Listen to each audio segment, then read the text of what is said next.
आरोप करताय? आरोप खोडा त्यांनी, पण असा आरोप केला तर तो खोटा कसा तुम्ही म्हणाल? कारण नाहीतर एवढी खोदकामं एवढं हे तर म्हणजे बिनडोकपणाचं काम आहे. आज गेल्या 3 वर्षात कधी नव्हती एवढी मुंबईच्या हवेचा गुणवत्ता जो निर्देशांक आहे तो खालावलेला आहे.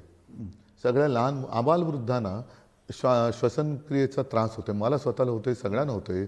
जिथे जातोय तिकडे कोणाला डोळे चुरचुरत आहेत, लंग्सचा प्रॉब्लेम होतो. ही सगळी धूळ सिमेंट आहे त्याच्यात, ही आपल्या फुफ्फुसात जाते आणि त्याचा परिपाक म्हणून हा सगळा आजार दिसतोय.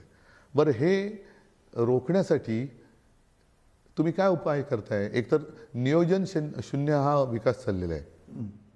तो रोखण्यासाठी ऑक्सिजन देणारी झाडं तुम्ही कापतायत.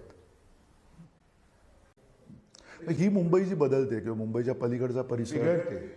आत्ता बिघडते असं म्हणतात, पण घडेल काहीतरी त्याच्यात असं वाटत नाही?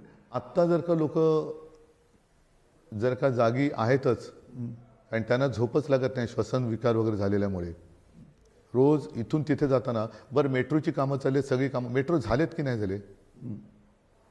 झालेत ना. मग ट्रॅफिक का नाही कमी होत? मेट्रो कशासाठी? ट्रॅफिक कमी होण्यासाठी.